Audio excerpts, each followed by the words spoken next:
was an interesting game, wasn't it? Dallas Mavericks lost to the Houston. What? What's up? Oh.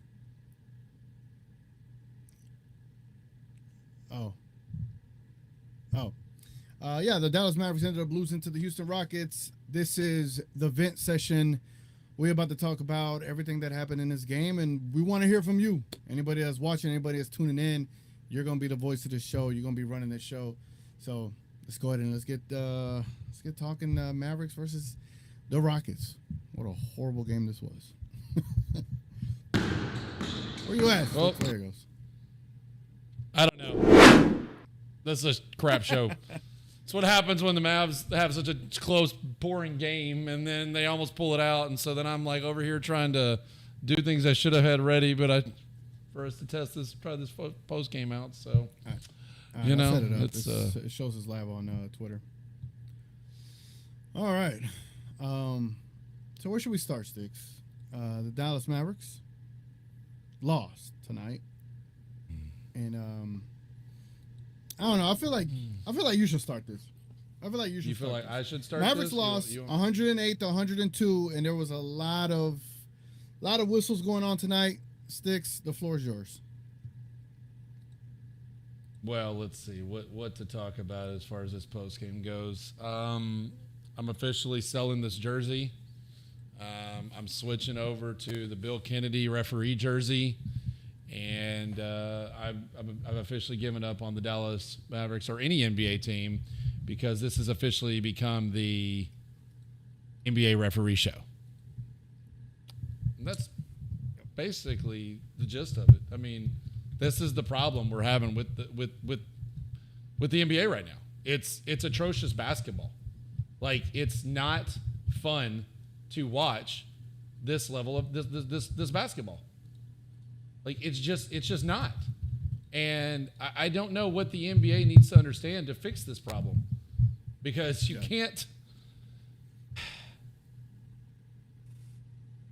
just can't do this. I can't watch 44 minutes of a basketball game, and then after 40 minutes of a basketball game, then the last few minutes they decide to let everything go. Yep. And it's like, what am I watching? Am I watching an NBA basketball game? Or am I watching let's control the game? I mean, Sengun is pushing people, flopping, putting his arms under Lively and throwing his arms up in the air. Mm-hmm. I mean, what else do we need to watch this garbage? Yep. I mean, I kept posting it. There were more fouls than minutes until the very end of the game. That is not an enjoyable experience. And I don't care how good Luka can be, or how bad he's off, and I get it. Like, we played like absolute crap. No hustle. I'm sick of Jason Kidd not teaching these guys to crash the boards on long 2s and 3s. I mean, I'm watching P.J. Washington stand out on that last 3 that Luka took, or Kai, one of them, and it bounces right to where if he just crashes the board off the edge, it's our ball. And I swear to God, every team I watch, we're the only team that doesn't do this. As soon as the ball goes up, our guys are like, well, I'm going to slowly jog back. So I'm frustrated with the Mavs completely in the way they played. No sense of urgency. But at the same time, how do you, as anybody with a normal brain, as a normal human, sit there and watch that happen to you night in and night out like we've seen already for most of the games this season, where the foul calls are so bad on both sides? There's so many of them that you can't get rhythm. You can't do anything. Everything they do, Sengun is like, oh, after every play. And it's like, foul. Bro, like, are they ever going to enforce the flopping rule? Ever. And so because of it, these guys get frustrated. They're trying to get in rhythm. They're trying to get their legs under them. We didn't have a lot of offseason. Luka didn't play at all. And he can't do anything because every 3... I'm going to keep my cussing down a little bit. Every 3 possessions, there is a foul call. for most of the game, less than a minute went by before a foul call happened. This is not a quality NBA product. This is why your viewership is down. And as a Houston Rockets fan, I would be just as pissed. Because, yeah, it's in your favor, but how many times is it not going to be in your favor? And since the Houston Rockets are one of the most fouling teams as well, it's normally not in their favor. Mm-hmm. But you know what? Whatever. I'm just a biased fan, and I can't take it that my team was bad tonight, and blah, blah, blah. Yeah, but look how close the game still was. Because we still, as bad as we played, the stats, because I didn't get time to put them on here, but here's your stats. We shot 46% somehow. Thank you, Kyrie. In the very end of the game. They shot 41%. We shot 33% from three. They shot 24%. Mm-hmm. And they barely beat us in free throw percentage, 74-70. Nobody could shoot because there was no rhythm. Most of their shots that they got were a ball that, and the ball would go in. This is not what we want to turn on. I just paid $125 to watch on my TV, Mavs TV. I decided to support the Mavs since I'm doing a podcast, and I'm going to go to a game anyway, and I took the $75. I said, screw it. I think it's a little high price, but I want to support my team because I'm tired of Bally's. I'm going to do it. For what? To have this be what happens to us? For the NBA to put this product on the TV? Mm-hmm. It's embarrassing. I'm sick of this bullshit. Yeah. I appreciate that. Those opening remarks, Stix. I was watching this game. I was in the living room, and normally my younger brother, he loves basketball too, right? It's not every day I get to watch an entire game with him, and he was actually interested to watch this game. So we're watching the game, and I'm just like, is this what it felt like watching the Suns game? Like every single it was minute worse of the game. Even more, there was just a foul call. And I'm like, imagine you go to an arena and you pay, I don't know, $200, $300 to go watch a game. And you have to sit there for 3.5 quarters before you feel like all right, go, everyone, y'all can play now. We wanted to control the first half and a little bit of the third. And then now y'all can enjoy a game. Like you pay money to go watch these games. And instead you're just there watching a referee show, whistle after whistle after whistle. Like it's I was watching it at home and I was frustrated not only for myself because this game was bogus and it was lousy and it was ugly, but it was just for the fans too. It was like, bro, like you're just sitting there. You're sitting there in silence just listening to a whistle. Imagine that. But besides, if I could pivot and not, harp too much on the refs, even though they deserve it, they deserve it. Our rebounding, oh my God, our rebounding was atrocious tonight. It took us until the second half. PJ Washington was, he had to turn it up in the second half. It's like, why did we wait till the second half to finally get physical? And obviously, yes, the referees reduced or mitigated our physicality, but it's just like, it's kind of tough to not talk about the refs in that regard. Because it's like, all right, you were allowed to be physical in the second half, but that same physicality wasn't allowed in the first half, thus giving the Rockets that lead they had. And just BS all the way around. But we were getting out rebounded, man. Just in general, 18 offensive rebounds for the Rockets. That is why we lost, on top of the refs. But it was a frustrating game to watch. And I just feel for people that had to go to that game. I feel for y'all. Like that's... And you, Stix. You're the one that pays for Mav TV. I watch locally, but I know we got a guest coming on here in a bit. Yeah, but, I got. Ooh, are you on headset? I hear echo. No, you hear echo? Are you? Yeah, we're getting echo from you. Oh, that's not good. Well, let me try it again. All right, try it now. Hello. You there? All right, I'm good now. Yeah. No, So no. I'm trying to bring him in so he can talk. So it's MFL Nation. It's so. You got his All headset right, on? try talking again. Yo, Hey, Yo, what's going on, guys? what's up, man? yeah, just real quick before you get going any further, I went ahead and threw the link out on Twitter and on YouTube. If anybody wants to get on, I'm not going to fix video. We didn't have time. We decided to throw this together today and start trying these. I don't have an ability to pull videos in without screwing up all our layouts. So it's going to be audio. But if anybody wants to get on here and vent your frustration besides just in chat and text, feel free. Like, that's the point of why we're doing this. Get on here and let it out. Like, this is what we're dealing with. So on that note, welcome MFL Nation. He brought us on his podcast the other night, and now he's joining ours for the post game. So, how's it going? Man, that one hurt for sure, and I think just the basic outlook on the game that doesn't happen from the perspective of Luka having one of the worst halves of his career. I personally think, and we've seen this throughout the season. He flips the switch in the fourth mildly, but those first three quarters are ugly, man. And I think what disappointed me the most tonight was honestly just seeing the fact that he was back to his complaining stages, talking to the refs a little too much after plays. You know, that's where you have guys like Markieff Morris and Spencer Dinwiddie. And we saw it where those guys were talking to the officials during timeouts and stuff like that. Luka just focused on the game, man. And you win. It's plain and simple. But I thought, you know, from a positive takeaway, I thought what really stood out is that Najee PJ lineup is really fun defensively. I thought they did a phenomenal job. PJ specifically, he took Sengun out the game. Honestly, I thought PJ and Najee were our best rebounders tonight. Stat sheet might not show it, but from being in the paint defensively, getting tip outs, they had a lot of tips on rebounds, PJ specifically. So, poor rebounding game from Gafford and Lively.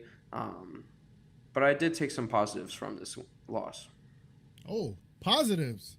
I did. Do tell, MFFL Nation. Do tell. It's tough for me, but I'm all ears, man. Go ahead. I think the biggest positive for me, honestly, was Najee. We saw Najee just look uncomfortable on the floor in past games. I think tonight that kid gave him the opportunity to close out a game was huge for his mental state as well. Didn't shoot the ball in particularly well, but I really liked how he was running the fast breaks. He ran multiple fast breaks with Kyrie. I thought he did a very phenomenal job on defense when he was guarding Jabari Smith Jr. So I think from a Najee Marshall standpoint, I was impressed. You know, I think that's why we brought him here, to be able to do those kind of lineups with PJ. Other than that, I mean, I thought it was really cool to see Kyrie ball out like that. That's a positive. That's a positive because in past times we see Kyrie Irving wait till the fourth quarter to heat up, and I thought he took initiative tonight in those first three quarters to take over the game once he saw Luka was having an off one. Definitely would like to see Klay more involved in the first half. We did not see a lot of Klay action in the first half, and you saw in the second half, specifically the fourth quarter, when he was getting the ball, he was getting the right shots up. The only shot I would really question is that last shot he took at the top of the key. A little too deep for him. But I would say Kyrie and Najee are my two positives. You know, I agree. When I call it the death lineup, right? The PJ Washington at center, Najee at the 4, Klay at the 3, Kyrie at 2, Luka at the 1. I call that our death lineup. And when they were in the game, they were able to turn it around. I was just frustrated that it took us that long to get as physical as we got on the rebounds. Like for PJ, it took PJ to set the tone, and he did. He was able to get extra rebounds and kick some rebounds out, and fight Sengun on the post. It's just like, this is where you start like criticizing kids. Like, why did it take so long for them to try to match the physicality the Rockets had? But I agree with you. Now, Najee did look a lot more comfortable today. Obviously, he had more run. He was a +9. We talk about those plus minus numbers, right? Najee was a +9 tonight. He only took 3 shots, made 2 of them. 3 assists, 2 rebounds, 1 block. He had a good game, man, in the 22 minutes. Jaden Hardy was a plus 10, oddly enough. But Daniel Gafford, he was a minus 15 tonight. And it showed that Şengün was an issue. I said that going into the game today. I said the non-Şengün minutes, the Mavericks had to take advantage. And they sure as hell did in the second half, but you had to take advantage the entire game. And they didn't. And Jalen Green, that guy's a problem too. Yeah, he's a problem, and I think also we had so many opportunities to win this game, and Jalen Green's going to knock down shots. One thing that stood out to me and something we talked about on my episode as well is that TGK, you're big into playing time and getting a specific amount of minutes, and Kyrie Irving played 43 minutes tonight in the 5th game of the season. And that's something that you really don't like to see. But I would say the most agitating thing for me so far, 5 games through the season, is that I know it's early. You look at last season, you don't want to judge too early because you saw what happened last season. But I know it's early. But I am concerned about the depth of this team. That was something that we talked about being one of the best things coming into the season. But we have yet to see where there's been a 9-man rotation of everyone playing solid basketball.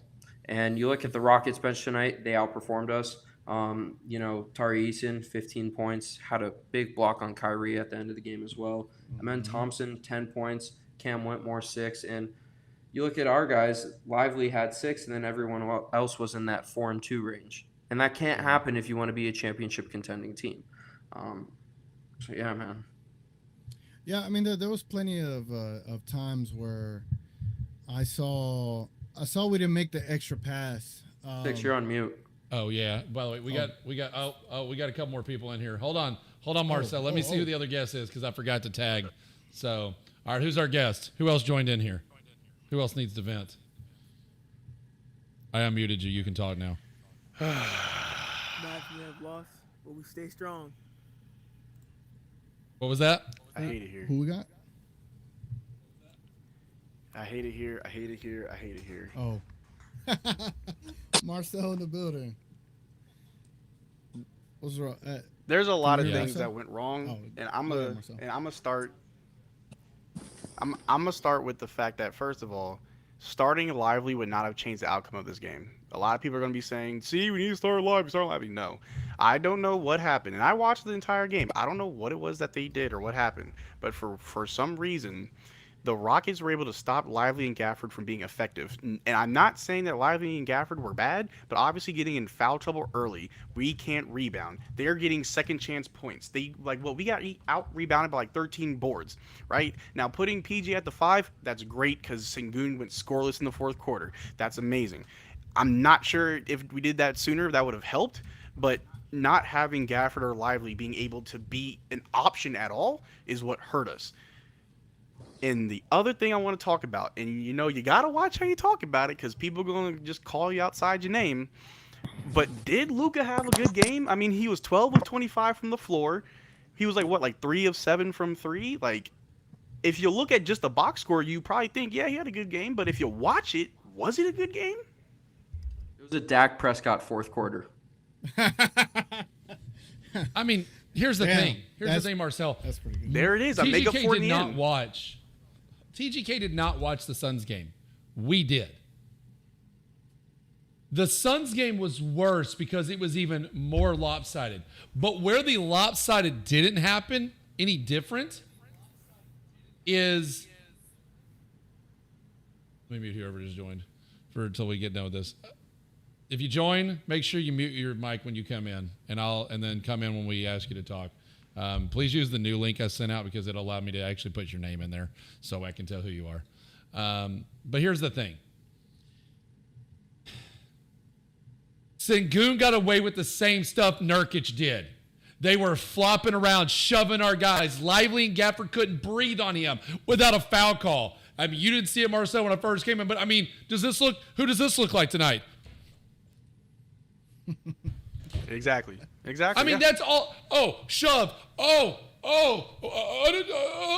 Şengün is a professional actor. The man needs to go in Hollywood. Denzel Washington could probably learn from Şengün on how to be a better actor. It's crazy. But that's the same thing Nurkic got away with. They got all of our guys in foul trouble, and our centers couldn't do their job. I mean, Lively got up on that one and hit the ball, and they called a foul on Lively. He hit the ball. They called it. You cannot. It was frustrating. It was absolutely frustrating. We again, our bigs were not allowed to play basketball, and it got to a point where Jason Kidd put in Dwight Powell. Said, "Hey, I gotta try something." But did Jason Kidd get mad enough to get kicked out of a game? I feel like that would have been. I feel like if Jason Kidd did something bad enough to get kicked out of a game, that would make us, the fans, feel better. Not sure if that would change the outcome of the game. But no, I don't believe that, because when your coach goes to bat for you like that and goes off and gets kicked out, it shows that your coach is that much engaged in what's going on. It shows that he knows how bad it is. Sometimes a coach needs to do it. You see it in baseball all the time. You see it in baseball constantly. Coach says, you know what, my team ain't putting any effort in tonight. I'm going to go flip the hell off on an umpire. Because if I'm going to have to watch this, I'll watch it from back there. Otherwise, maybe they'll get pissed off and play. But that's not what's happening in basketball. Not with Jason Kidd. You know what else pissed me off is Jason Kidd took until like the third quarter to finally be a coach. Like, and I'll give him credit. He tried to put Dwight Powell in there. And I know a buddy of ours is going to be excited about mentioning the GOAT! Dwight Powell, the GOAT! But Mavs I'm like, Muse. that's like, yeah, Mavs Muse. Like that's how you know it was bad when Jason Kidd's like, none of our centers are able to do anything against Şengün. Dwight Powell go in there. Like, that was bad. That was rough. And so I'm sitting there and I'm watching, and again, I'm trying to stay even keel because it's a long season. It is a bad loss. But it's like, damn, man, like, I don't know, man. I don't know. Like, I'm not trying to get too high, too low. It was a frustrating game. Nobody wants to see a ref show, and I know we're not trying to blame the refs, and there are things I could blame about the team. Rebounding, we couldn't rebound a damn ball. That was really my biggest thing, is we just couldn't rebound a damn ball. And if we would have done that as physical as we were in the second half, in the first half, we would have had a chance. And doing all this hold on. We're about stuff, to have some fun. You ready for this? You ready for this? What's up? Oh, by the way, if our centers could shoot corner threes or even pick up mid range, we'll go back to that. Let me go ahead and talk to a certain person who joined with the name Keeping Luka Slander Receipts. Please, sir. Oh. Or ma'am. Go ahead. Talk. Let's hear I know it. who that is. Mic check 1, 2. Ah, Chris. No. Hey, no. Hey, no. Too. We're keeping all the Luka slander receipts. I've already screenshotted all your guys' posts. We've bookmarked everything. And so, in 2 weeks from now, when everybody's saying he's the best player on planet Earth, I'm gonna bring this up during a Midnight Madness episode. You go ahead, sir. You go ahead. Well, what do you gain with these receipts, man? No, I'm just kidding, bro. I was talking shit on Luka tonight too. I was just joking. I'm not keeping receipts, bro. Luka, bro, it's crazy because, like, we were talking the other day about Kyrie's leadership, and like how much it's meant to the Mavs and Luka. And I was trying to tell somebody about how Luka matured since Kyrie got there. And I think we saw glimpses of that. And then, like, now that Clay's here, it's like that championship pedigree. J Kidd's a freaking Hall of Famer point god. So, like, there's enough people there that you think there would be some more accountability. But, like, they just, I don't know, man. Luka acting like a little bitch so often, and nobody checking him on his team. Like, if that's my teammate and I'm J Kidd or Kyrie or Clay, like, I'm having a man-to-man with him, and I just don't think anybody's having that with him or has ever had that with him in the Mavs organization. I mean, I could be wrong. We don't see behind closed doors, but damn, dude, it's just so frustrating to watch what should be the best player in the entire world, and the reason that he's not there is because of a lot of times his complaining. Like, even if you watch tonight when they were up 197 and Luka was catching a heater, and it looked like he wanted to shoot the three, but then he put it on the ground and turned it over. And while he was complaining, You did see him run back though, but he like that time he spent complaining led to an open three that was missed, but then Houston got the offensive rebound, and that's when they hit Green hit that dagger three. So like you could kind of look at it and be like, damn, Luka complaining, not running back, which we've seen his entire career, right? Luka complaining, not running back, leaving his teammates out to dry.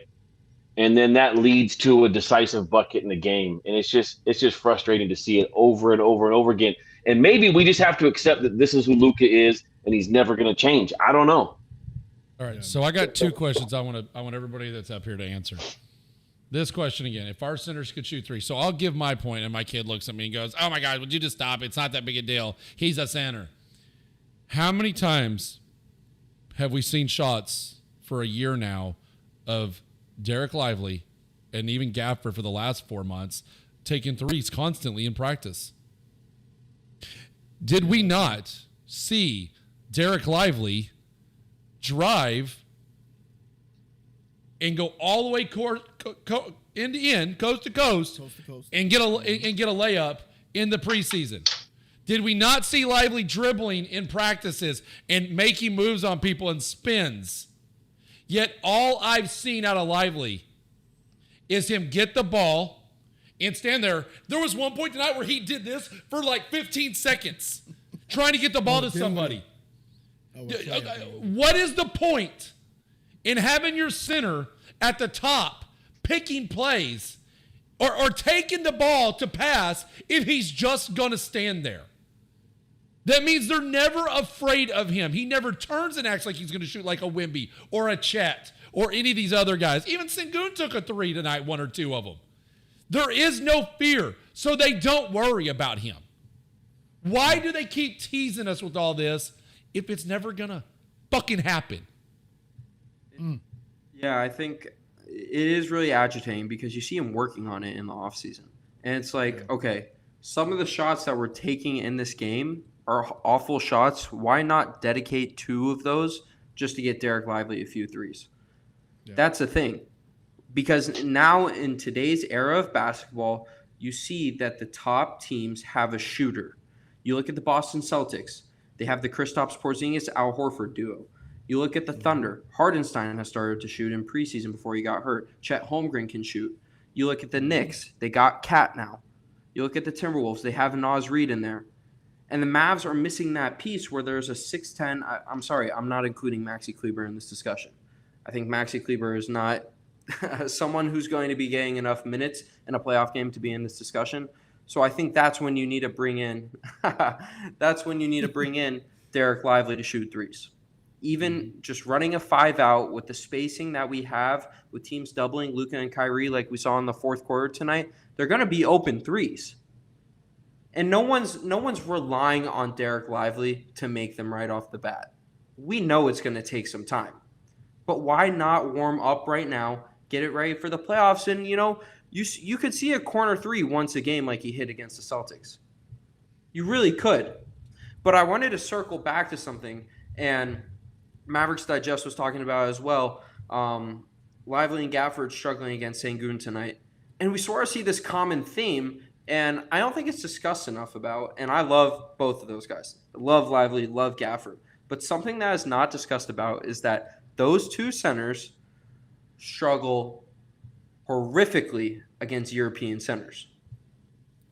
Fundamental basketball players. We saw it tonight. We see Lively struggle with Zubats. We see him struggle with Nurkic.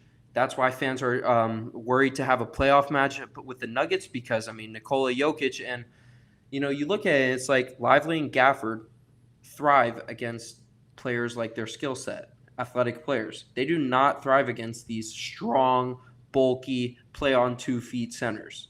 They just don't.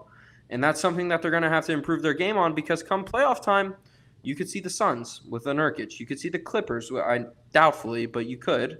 And you can most definitely see the Nuggets. So it's like that's something that needs to get improved immediately. Oh yeah, and agreed. What sucked? Oh, who was that? Whose voice was that? Who we got in here? Whoever said I agreed. don't know. Yeah, I tried to get him to talk last time when his mic was low. I think he tried to pop in again just then. Yeah. Welcome Go to ahead, talk, agreed. but I got to be able to Yeah, hear you. talk, man. Luka took the blame for tonight's game in the press conference. Well, As he should. He takes the blame every As time. he should, He takes but- the blame every time. You know what I liked is I watched JJ Redick. I watched JJ Redick get up there and take full blame for his plays when they got their butts whooped the other night. When does J Kidd really ever take blame? Ever. Ever. Yeah, I He was mean, a head coach. I've kind of got away from slandering Jay Kidd too much. You know what I mean? Just every time I said he couldn't do something or wasn't doing something, then they go on the finals run. So I just shut up about Jay Kidd. But like one of the things that I think you see has consistently happened in the Jay Kidd Luka era is efforts like tonight. Every season, there's like 10, 12, 15 games. And the whole reason I started the fire Mark Cuban, fire Jay Kidd stuff was the 21-22 season when they got ran off the floor, ran out of the gym by a couple of bad teams in December back then. And I was just like, damn, what are they doing? It's not about losing games. It's about effort. It's about guys not being ready to play. It's about coach not making adjustments, man. So it's a lot of frustrating stuff, but I'm not gonna harp too much on Jay Kidd because he just took him to the finals, and he clearly knows ball more than I do. Uh-oh. Hold on. I got your sound effect. Hold on. No, what up? Where's it at? Oh, my Honestly, God. man, I don't know ball, and Jason Kidd does. Let's fucking go, Matt. Bro, but like seriously, just the effort in the first three quarters. I did see PJ Washington look like he was playing with more effort in the second half, but I mean, and certainly Kyrie and then Luka finally came on at the end, but damn, that was 2.5, 3 quarters of some very frustrating basketball, and clearly the last 2 or 3 minutes were fucking disgusting as well. Just, you know, they get it to 3, have a chance to do something, have a couple of bad possessions, don't get stops, don't get back on defense. Damn it. Yeah, we were just getting out physical. We need to clarify like, that. What? Logman says so Lively sucks now. No, that's not what we're saying. No, not at all. No, I'm not a fan of him taking threes though. I don't that's when I think of the Every other big Mavs center is doing it. That's that athletic. when I think of the Mavs and their roster and what type of shots they can get, and yes, they took a lot of terrible shots. So if they're just going to get bad shots like they did all night tonight, then okay, sure. Let Lively start chucking up some threes and try to get in, you know. But like, it's not, just because other bigs are doing it doesn't mean it's in his game. But it's not. And But the thing is, if the other bigs aren't in practice constantly taking threes, like they've been doing this with him to get him for that. And the advantage is with his athleticism, if he starts knocking even 1 3 a game down, it means that when he gets the ball out there, they have to play him tight, and then he's able to open up the center of the lane better. That's the difference. That's why the 5 out with Boston works. It leaves the center open. That's the thing. Right now, nobody expects it, so they all charge in. And that's the issue. Somebody said shut up. I don't know who that was. That was not me. That was not me. Even though it's a terrible take, I would never respond like that. No, I'm just kidding. I'm just kidding. You know, here's the thing. If I saw Lively only doing hook shots and only practicing defense, cool. But even Lively said they're going to let him shoot threes this year. They want him to take them. Then when are they going to do it? And like this thing, like Game 5, it's only Game 5. Cool, it is only Game 5. I agree. My frustration isn't that we're having some sloppy start. I expected this offense to struggle getting chemistry. I'm frustrated that we're losing because we have to watch a foul every 3 possessions in a game. So it's bad enough to lose, but it's even worse when you can't even enjoy the game. Like, you can't just be like, man, my team got beat tonight. It's like I said, I'm throwing this jersey away. I'm just going to go buy an NBA ref. I'm switching to Bill Kennedy. I'm going to get the Kennedy jersey. You know, I'm just going to walk around with the referee shirt on from now on. Because it's evidently what the NBA wants to put as a product. What was the foul discrepancy tonight? Well, the amount The of foul discrepancy wasn't near as bad, but it was still at third quarter, there were 36, 38 38 fouls in What 36 I'm- minutes. What I'm trying to say here is that we It have wasn't as bad as 48-minute game, Phoenix. and there was 47 foul calls in this game. 47 in foul 48 calls. minutes. Literally almost a foul a minute. And as far as like the discrepancy in free throws, they have 27 to our 20. That's not like the big deal part of this. It's the sheer amount of foul calls. Like, it was so inconsistent. It was heavily one-sided in the first half, and then they tried to make it even in the second half, but you were never able to balance it, and that was part of the frustration. Because if we're feeling frustrated at home just watching the game, imagine how the players feel on that court.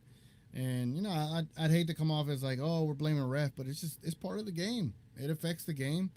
I thought Bill Kennedy was gonna have a clean game today. I was in the pregame show like, oh, he has a good rep. Psych. What the hell was that tonight, man? Bro, here you go. Here's the NBA problem. Jason Kidd on tonight's officiating. I thought the referees were great. It's us. We got to be better. We're out here hacking them. There's smart fouls, there's bad fouls, and we got a ton of bad fouls. It's not the referees, it's us. Okay, J. Kidd, look at him taking accountability. Oh, yeah, blaming your players. Real accountability. Way to be a leader. Yeah. We know Jay Kidd's accountability is, blaming the players. Because if you read that again, I don't know where he said that he had any responsibility and why they were taking bad fouls or why they played sloppy. Good point. We got a couple other people that have joined. Anybody, either one of y'all want to talk?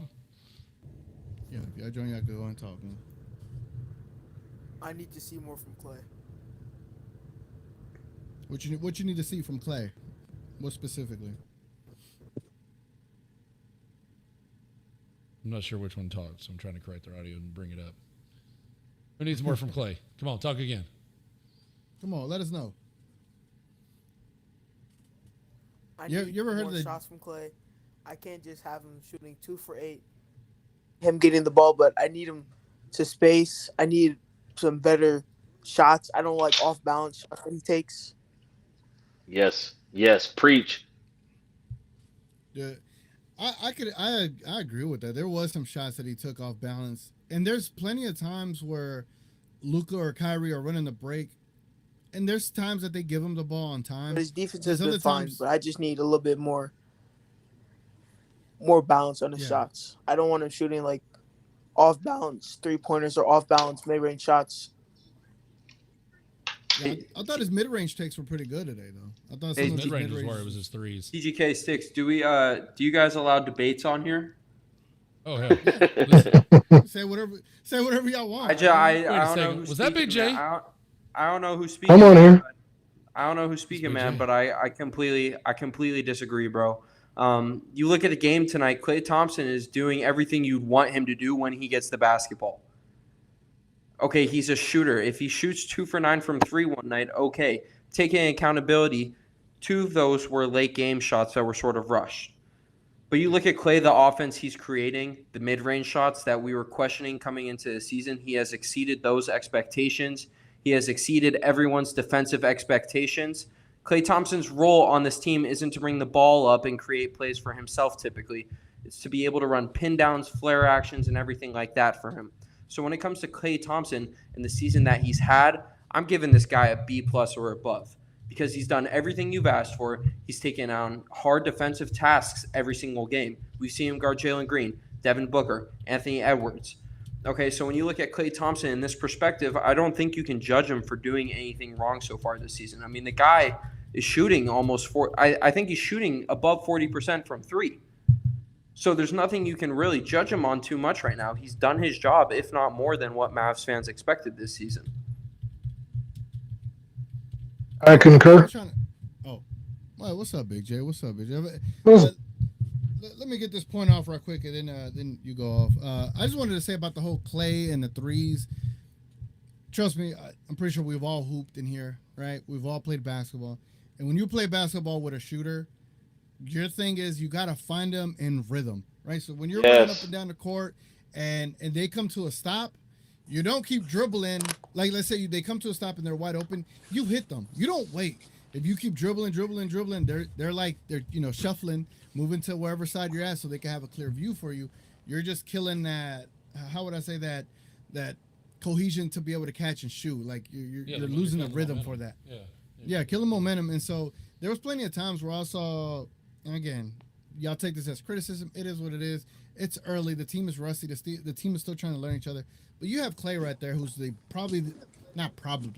is the best shooter on the team.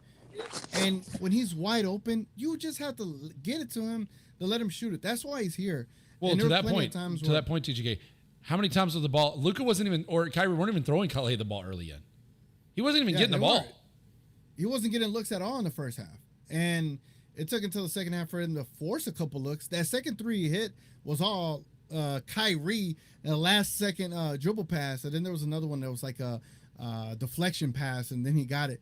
Not one time did he get a couple of open looks, but there's just other open looks that I saw that they didn't even look towards him. And I'm not saying Clay needs to get 100 threes a game. It's just in the flow of a game, Kyrie and Luka, you're going to get your numbers. F that. Get it to Clay. If he's wide open, just get it to Clay. That's all I wanted to say. I think something that fans don't realize is that no one on this basketball team has played with that high caliber of a shooter. And when you play with that high caliber shooter and you're on Mavericks teams in past years, you don't realize that you can get this guy the ball at some times you weren't able to in the past. Okay, some of the actions that you run, some of the places he's on the court, you look at it last year, like why the hell would Derrick Jones Jr. get the ball while he's running the wing? Klay Thompson can run the wing and hit a fadeaway three. And that's just something that I think Mavs players are going to have to adapt to. Obviously, I don't think Luka, but I do agree that they were quiet with sharing the ball with him in the first half. Yeah. Well, I mean, here's the stats. Luka, 29 points. Now, his ending made his stat line look way better because he was shooting like crap. He ended up 12 for 25, which 12 for 25. I wonder what's wrong with the shot. Well, let's talk about what's wrong with Luka's shot. His preseason. He has always played basketball literally through his breaks. He had a ton of leg injuries, and we all asked him to take time off and rest, and he did. And then he got a leg injury as soon as he got back, and he didn't really get in rhythm. The man's not used to being off for this much time. So he's trying to get in rhythm with a little bit of a change with offensive players, and he can't get his legs under him. I think maybe the end of this, seeing him finally get in rhythm at the end, might have been the best thing for him, actually, to get his ass whooped like this, because he finally looked like Luka at the end. He did hit and some maybe that shots. got him in rhythm. Those were some clutch shots he hit at the end. Let me throw this to y'all. Those are Luka shots. Let me throw this to y'all. Since we have Clay and Kyrie, PJ and Lively and blah, blah, blah, blah, we got to, threats, right? Threats that you have to respect in a way. And I've been saying this, he's been forced to take a lot of long middies, and he has been poor at shooting them this year so far. It's not criticism, it's pure fact. So you want to come after me for that? It's just facts. Do y'all think because we have shooters around him now, we got other players that are capable to do things, that instead of doubling him and helping to guard him, they're just like, you know what, you just take the long middies and we'll live with that. Do y'all think that's what's happening? Because instead of like him going straight to the basket, we're not seeing that. We see him, taking some of those step back threes, but I just see him having to take a lot of long 2-pointers. And I think defenses are like, we'll live with you taking those long twos versus you throwing to a wide open Clay, Kyrie, or PJ, or anything like that. Not that PJ's hands, but okay. So I had a few things. First thing, MVP Luka. No, kid's not a smarter basketball brain. He's not that great of a coach. I still stick to that because if you're going back, I'm going to. Just so you know, he left. Just I so you clarify. No, I was going to come back to a few of the things, but with Clay, I think part of the problem is that one, Clay was on the court for 30 minutes, but like you said, they weren't using him efficiently. They weren't finding him in rhythm. They weren't giving him opportunities. And when Luka was struggling, that's when they should have been going to Clay. It should have been Luka or Kyrie create and then kick over to Clay for that initial look and then come back to one of them if that didn't work, because he was hitting his shots. And then secondly, the reason I said the kid's not actually being effective as a coach is because kid had Dinwiddie out there for 12 minutes and Dinwiddie was 0 of 6 and 0 of 3 from 3. Those minutes should have either went to me, to Hardy, or to Clay because Dinwiddie was a non-factor and he was not playing effective defense either. So he wasn't. He was basically playing the Tim Hardaway Jr. role from last year, where when his shot's not falling, he's not doing anything on the defensive side. So I was thinking that that's one of the things we need to look at. But as far as Luka, I think what's been happening this year compared to last year is because Luka had new toys last year between Lively and Gafford, and that's why we had all those lobs. And same thing with DJJ. What the defenses apparently started doing is they're dropping back to prevent the lob, and it's forcing Luka then to take that weird shot that he didn't have to take last year. So he's taking that mid-range shot that he didn't have to take because he was just lobbing the ball and most of those shots. And how do you, knowing that that's what they're forcing Luka to do, well, what's the next best thing, right? I feel like if I say things, people are going to pin me to the wall, but who cares? Screw them. They want to get on here and bring it. But when you saw Kyrie run the offense today, there was more ball movement. And I get Luka's trying to get out of his rust. And I hope he does, because when he does, we're not going to say none of this shit, right? When he's out of his rust, there's nothing no one can do that's better than him when he's on. And it's just kind of unfortunate he's rusty. But imagine that. You're rusty and you still score 29, 5 rebounds, 2 assists. 2 assists? Wow, I didn't even know it was that bad. I'm thinking he was going to be average. But he didn't even get a rebound until like the 4th. Yeah. Or late 3rd. I don't know is his knee bleeding still a thing from the playoffs? Like, I don't know if he's fully healthy and if his knee is still bleeding. Like, I don't know. Are we still doing this? Do we want to have this conversation? Because they're going back and forth about this. Black said he saw easy layups and no rebounds with PJ at 5. Honestly, I was pretty impressed when they put PJ at 5. I thought he played damn good. I thought he was definitely covering better than anybody else had been. That's when we made the comeback with PJ at 5. Yep. Yeah, when he was at the 5, that's what turned it around. I'm gonna find you. I'm gonna find the 5-man lineups. The stats are out just now. Hold on, let me pull them up for you. Did you see there's now a guy with Twitter named Fast Hoops Fan that's talking crap about Luka being better to counter Slow Hoops Fan? He would use the same logo. But I just hope this game carries over to the Magic game from the 4th quarter. That's true. Hey, who is talking, man? Appreciate you being up here, man. I know it's the first time we've heard of you, so I appreciate you joining the show. But I agree. I mean, there's no Paolo Banchero? He's out, unfortunately. He just had a great game the other night, and if you wanted to beat the Magic, it was going to be tough with him, but now you got a better chance without him, so hopefully they can continue what they did in the 4th quarter against him, but they just got to get after it. I don't know what it is. Like tonight, it was Halloween night. I don't know if they had too much candy to start the game. It was a lot of hype going into this game. A lot of fans were there. Everybody was ready to watch this game. It wasn't an early 12, matinee game. It was a primetime game, and it's like, this is another game. It's just, I don't know, man. It was really disappointing to see the way it started it. Go ahead. The game didn't go how I wanted it, but every team has a bad game, and I think this was the bad game for the Mavericks. And I think we're able, hopefully we bounce back and go on a streak.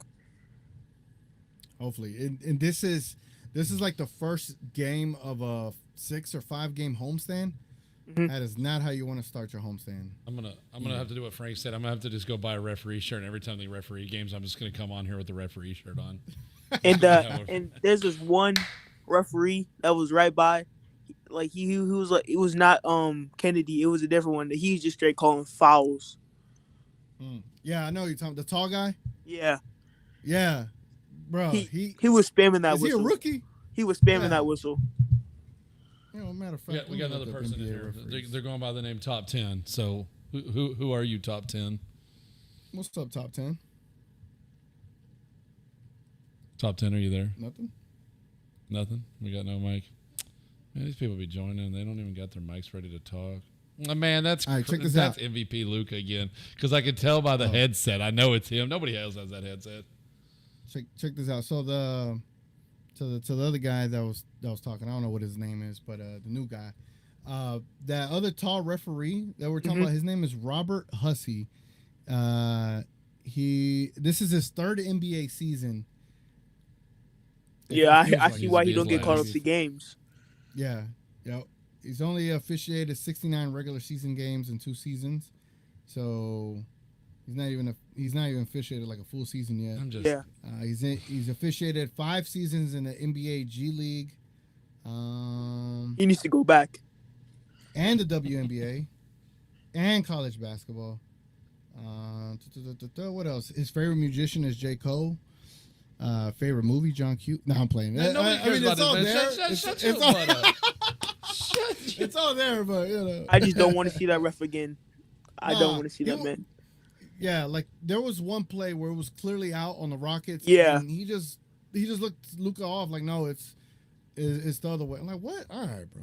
Like, And he loved blowing that whistle. Whoa. sure as Hey, hell did. Hey. hey. So with the- Hey, yo. Man, it's like you said, it's frustrating. I don't mind losing. Like I said, I thought we would probably go 7-3, 8-2. This first 10 means we still need to lose. We still got one more game to lose.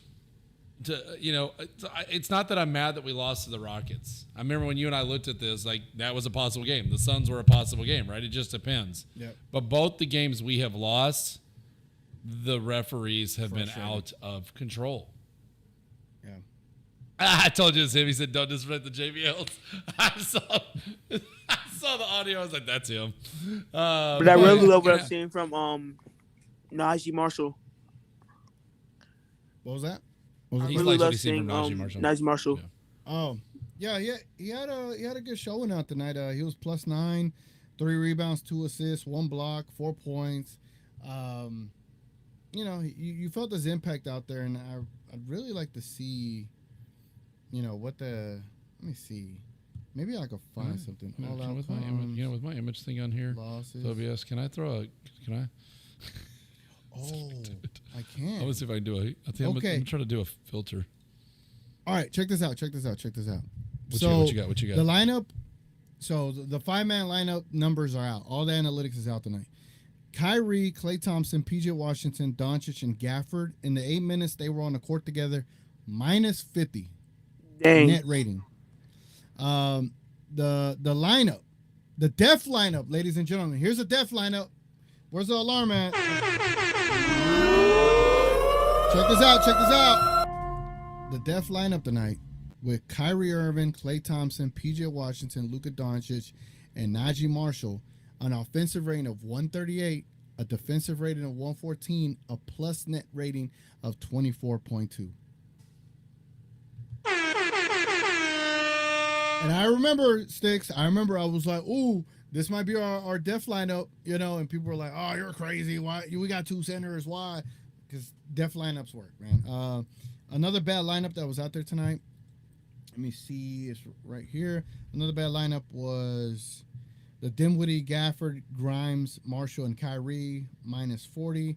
Another super bad one was Dinwiddie, Washington, Luka Doncic, Grimes, and Derek Lively. That was a -92. Again, this is net rating, so what they do is they see how you played in those 3-minute windows, and then they stretch it out for 100 possessions. So that's how bad they were playing.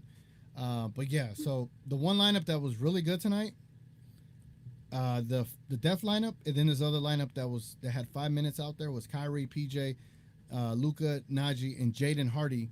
They were in 5 minutes. They were a +100. So PJ Washington at the 5 is working in short stretches. So Jason Kidd just got to figure out how to utilize that better. So And Also, what were like, the worst 2 opposite lineups? game. Oh, go ahead. go ahead. What were you saying, Big J? No, I was going to say, what were the worst 2 lineups? Did they not both involve Dinwiddie, like I said? The worst 2 lineups. Yes. With at least, I'm gonna say at least 8 minutes, or because like if we go 3 minutes, it's kind of tough. Like 2 minutes is a -150. I'm gonna say at least 8 minutes. That was the starting lineup, and that's crazy. The starting lineup is the one that did us in. Like that was the worst lineup with the most minutes. 8 minutes -50. Dinwiddie for 3 minutes he was out there was a -92. So that was a bad lineup too as well. Dinwiddie had a rough game today. Dinwiddie had a bad game. Jaden Hardy had a good game today. So it just Jason Kidd's gonna figure out this starting. They're going to keep switching back and forth. Yeah. No, you know yeah, what? Watch. Dinwiddie's a vet. Magic. Yeah. He's gonna get the. No, I'm serious. He's gonna get the playing time because Dinwiddie is a vet, and Jason Kidd believes in vets. No matter what it's not a meritocracy. It is, it's all based on seniority. But Jaden Hardy also got his minutes, though. He got 11 minutes, but like I said, minutes. the first one off the bench was Dinwiddie. Dinwiddie was the first substitution. Yeah. He had the second worst plus minus with a minus 13. Gafford had the highest with minus 15. Clay with minus 9. The only players that were plus were Najee Marshall with plus 9, Jaden Hardy plus 10, and Powell. Dwight Powell plus 1. All right, it's time to end the show. Let's end the show, man. I'm ready. It is actually it is. We said we were only gonna go 30 to 45 minutes, and we're actually long. So we're already at almost an hour. So we need to get this done. So I wish we'd have been able to talk on a better night than this.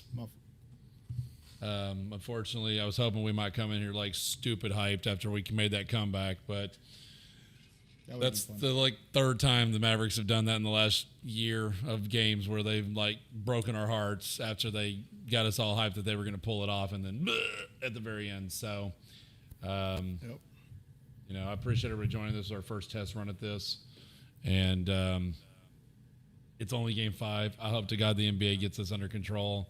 This is not a product I want to keep watching. And to be honest, if it wasn't for us doing the pregame and the postgame, now the post games that we're trying to do some of, I would have turned that game off tonight. If they would have won, I wouldn't have cared. But I got a commitment to the people watching the show to do it, right? So I got to suffer through that garbage. And as a fan, not as someone doing a content creation, that's garbage. It's that simple. It's just that simple. So. Well, appreciate everybody jumping on, man. We're going to do more of these as the season goes along. This is called the vent session. So where we vent out our frustrations over a loss or vent out our happiness over a win. If you haven't liked the stream, definitely leave a like on the stream. It goes a long way. Hope you enjoyed this first show. We're going to not rebuild it, but we're going to build this up and revamp it as we go along. But yeah, man. Any final words, Stix? No, that was my final words. It was your turn to final words. Mavs in 4. I appreciate you joining, bro. Thanks, Big J. Thanks, MVP Luka. Y'all have a good night. See y'all at the next pregame. Bye, everybody. Later.